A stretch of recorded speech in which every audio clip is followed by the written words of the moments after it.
We are neither nutritionists or medical providers. The topics discussed on this show are from our own research and experiences. Please consult your medical provider before attempting anything discussed on this show.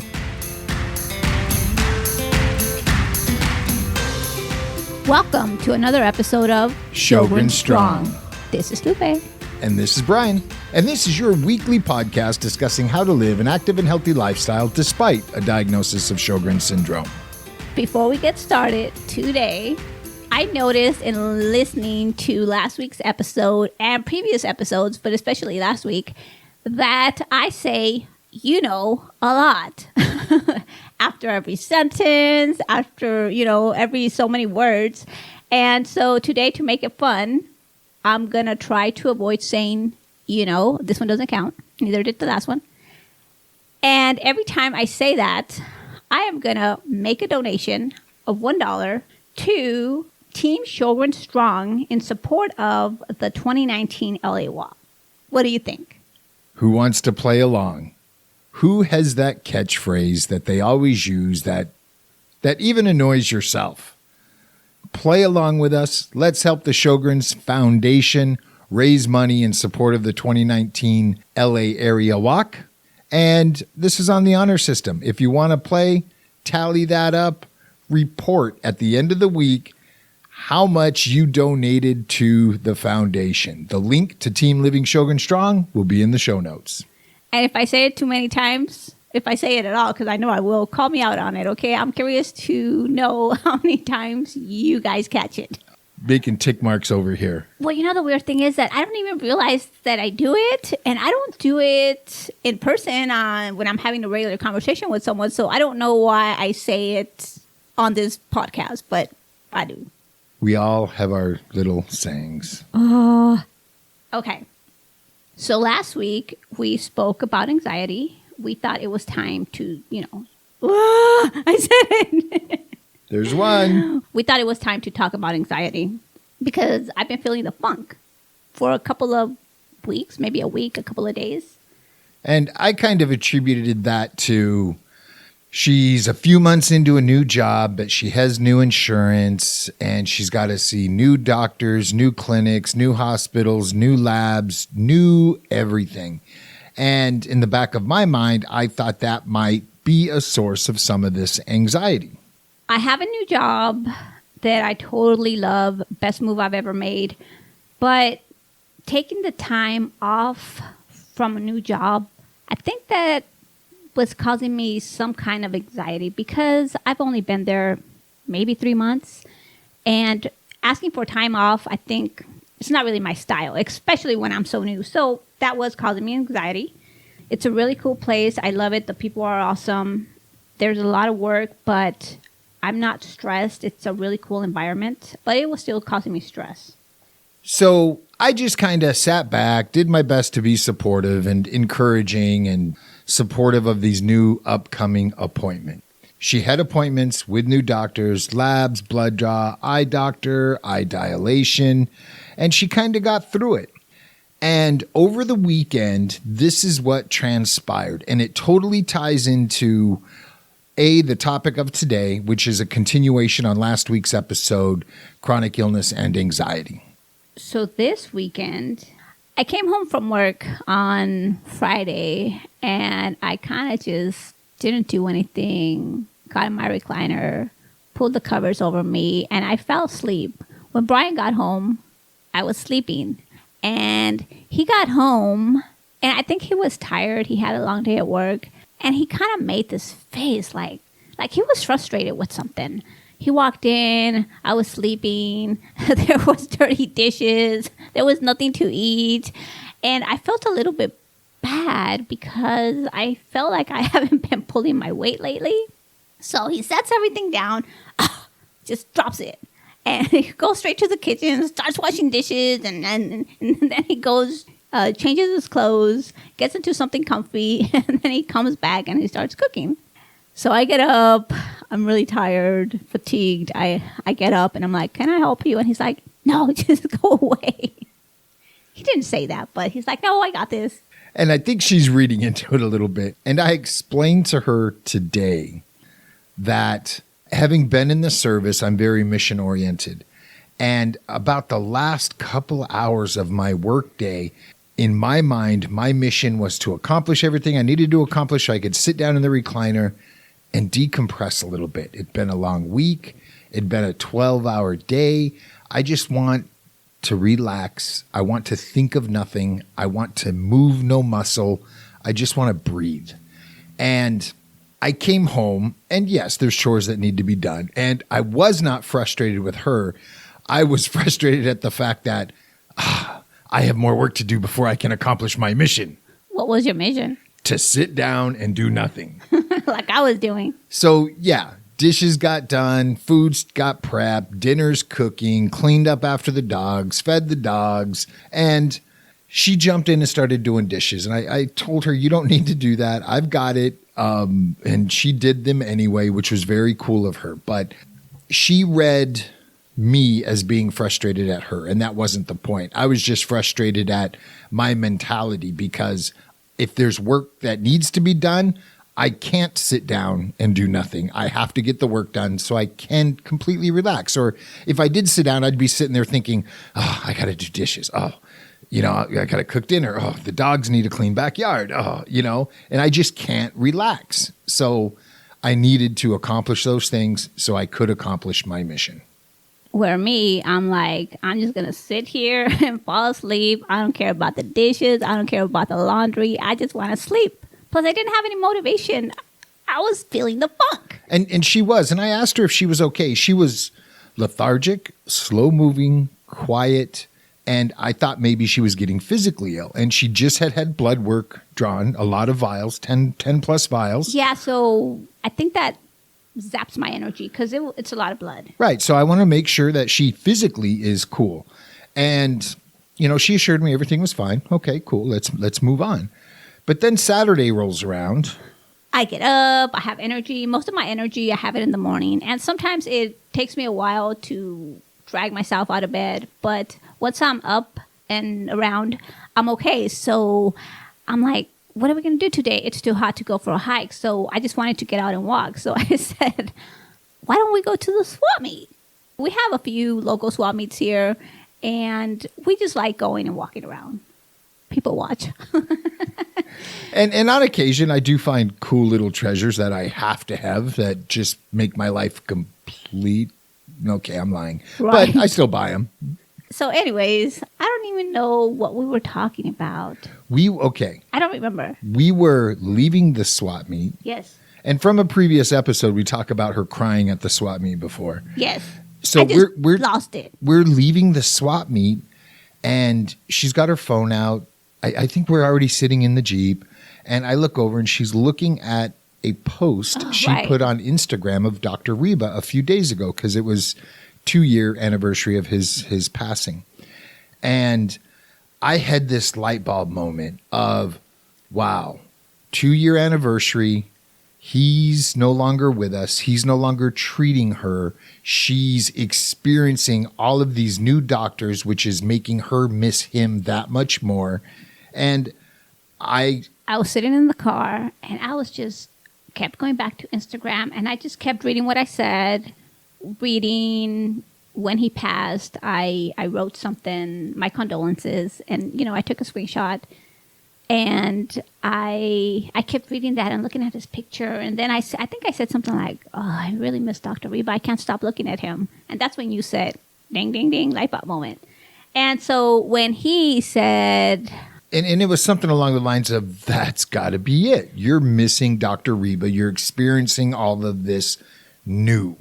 Boom. And as soon as he said that, I just lost it and I started falling, and I'm like, where you just can't control it. And it was just such an emotion, and I couldn't stop crying. We kind of talked it out a little bit, and he was right because I had a good cry for about 15-20 minutes while we're in the car, while we're driving home or wherever we were going. And that's exactly what it was. And all of that stress is gone. We had an awesome Saturday afternoon. We've had an awesome Sunday, which is today. And that leads us to, I guess, the main point of today's episode. Having someone to talk things out with. is really helpful. Brian's my confidant. He's my rock. Great shoulder to cry on. Sometimes you don't realize, you're going through stuff. You don't realize why. You don't realize what's going on. But like, he knows me so well. And when he said that, I don't know. And I cried it out. And even this morning, I have to confess, I cried a little bit too this morning. Because we were in our home office. We were planning this episode talking about Reba again. Yeah. We were talking about Reba, but I said, I know I'm not pulling my own weight and I feel bad. And that's when we got into the whole conversation about what she took as me being frustrated at her on Friday. Because I'm truly not frustrated with her. It's hard for me to quiet my mind. And if I know there's something that needs to be done or should be done, I need to accomplish it if I'm going to rest. And I guess I've been a little bit stressed out as well about feeling like I'm not pulling my weight,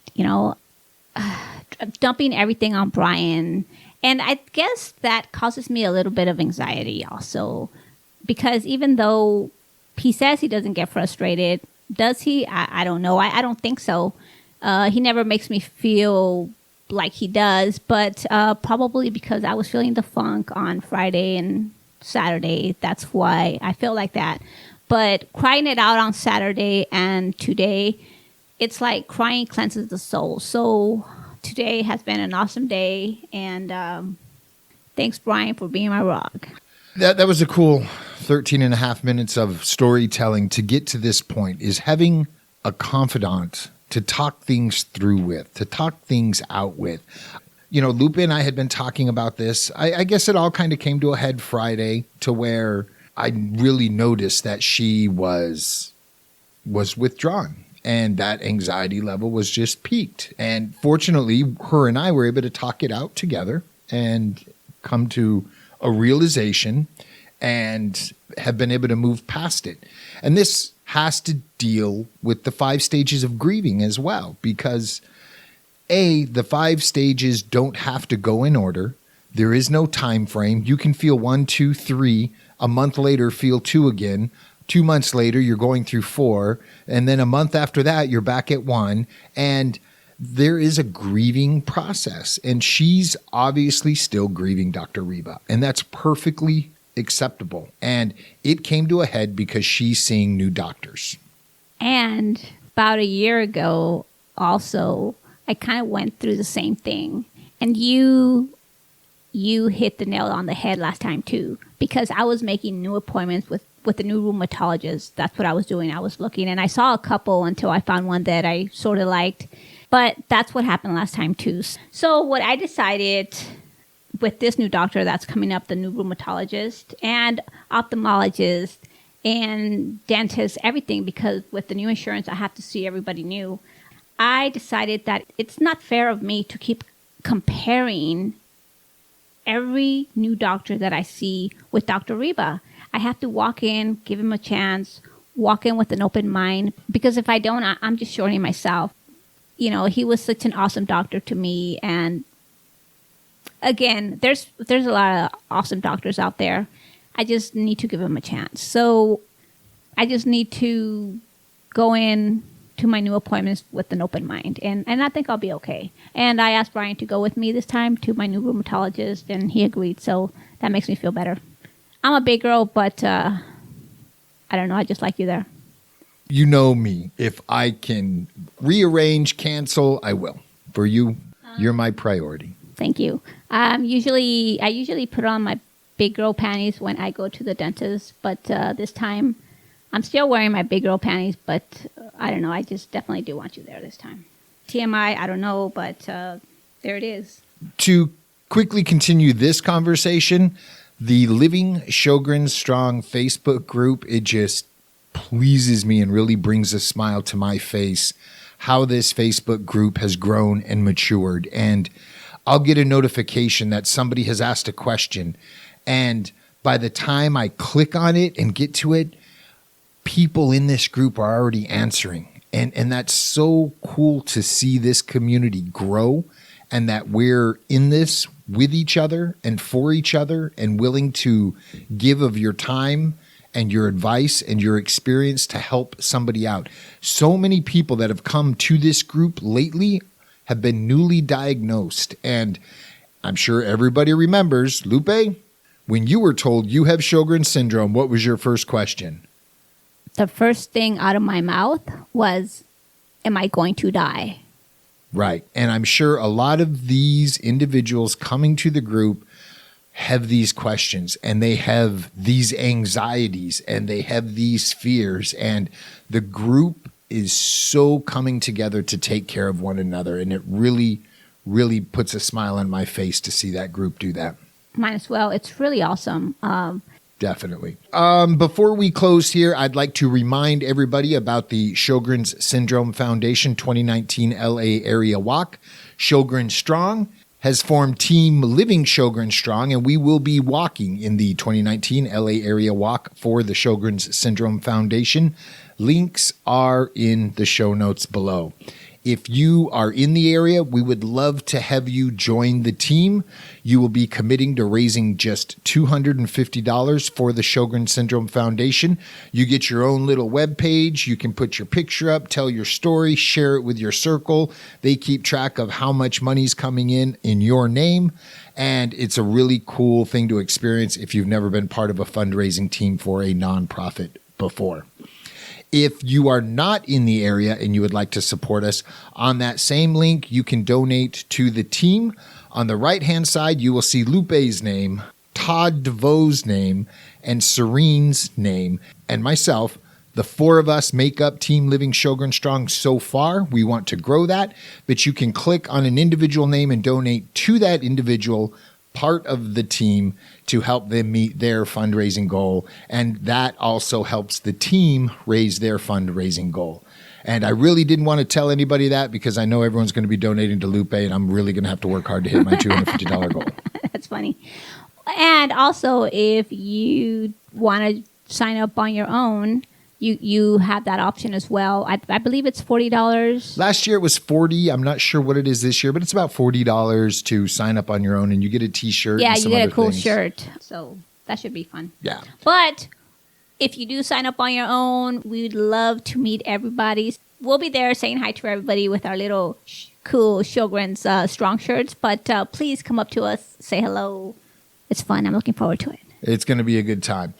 So if you're not in the area and you're not in a position to donate to the team or to one of the individuals on the team, please like and share these episodes, these posts. Share them with your circle so your circle of influence hears this call to action to help raise funds for the Sjogren Syndrome Foundation, and they may be in a position to donate and help the Sjogren Syndrome Foundation meet its fundraising goal. Be sure to follow us on Instagram, Facebook, and Twitter. And if you guys are ever feeling the funk, we're definitely here for you guys. And we're trying to get through life together. Until next time, sip constantly and stay hydrated.